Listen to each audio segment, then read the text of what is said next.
Good afternoon आप सभी का।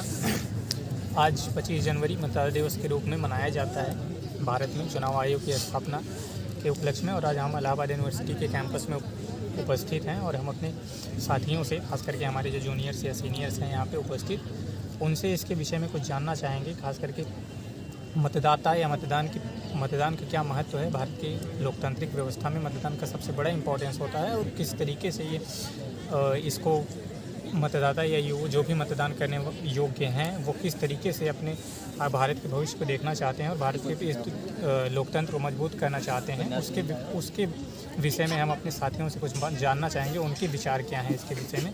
और हमारे साथ हमारे कलीग हैं सुफियान, तो इनसे हम पूछना चाहेंगे क्या इनके विचार हैं इसमें। अरे तो क्वेश्चन तो पूछिए। तो विचार बहुत बहुत धन्यवाद सर कि आपने यह महत्वपूर्ण दिवस के अवसर पर इस तरीके के कार्यक्रमों का आयोजन किया। मैं चाहता था कि आप कुछ क्वेश्चन सीधे बात करते हैं हम लोगों के बीच, लेकिन आपने अगर ऐसे ही दिया मुझे अवसर कि मैं बात करूं, तो मैं सबसे पहले शुरुआत यहीं से करना चाहूँगा कि मतदाता दिवस 25 जनवरी आज भारत में मनाया जाता है। इस दिवस को हम इस रूप में सिर्फ नहीं देखते हैं कि ये केवल एक दिन है। भारत के लोकतंत्र की आत्मा है, यह उसकी जान है, हृदय है। क्योंकि भारत का लोकतंत्र हो या कहीं का भी लोकतंत्र हो, लोकतंत्र का मायने यही होता है कि लोगों द्वारा शासन।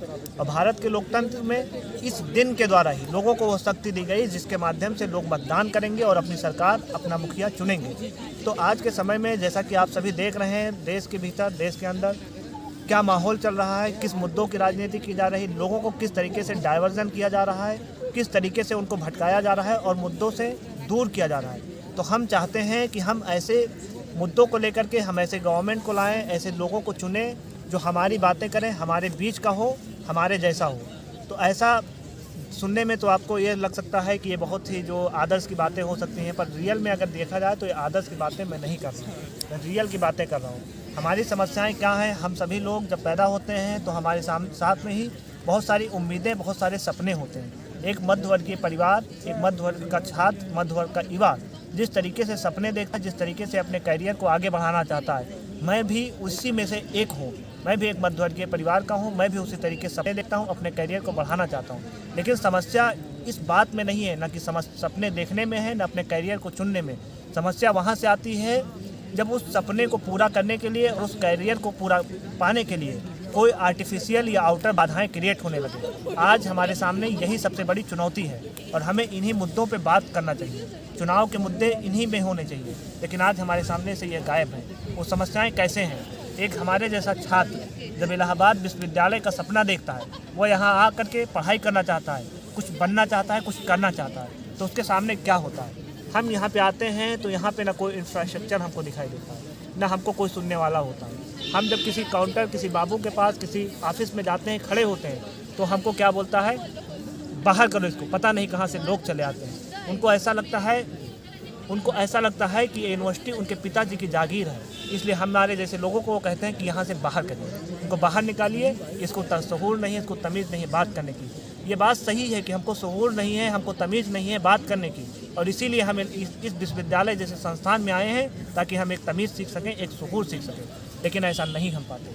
हमारे अंदर देखते हैं कि सभी क्लासेस हैं, कक्षाएँ समय पे नहीं चल रही हैं। अगर हम उसके लिए आवाज़ उठाते हैं, बोलते हैं, तो हमारे साथ बहुत सारे आरोप लगाए जाते हैं, हम बहुत सारी प्रताड़नाएँ होती हैं। ये एक कैंपस की बात हुई। इसी तरीके से देश के मुद्दे हैं। देश के लोग चाहते हैं, हर एक देश का युवा चाहता है कि वो पढ़ लिख।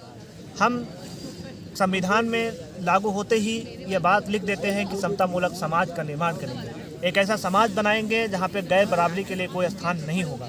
लेकिन वास्तव में हम क्या देखते हैं? वास्तव में समाज की स्थिति ये है कि अगर आपको कुर्सी देना है कि आपकी कुर्सी नहीं देना है, यह आपकी आर्थिक स्थिति पर निर्भर करता है।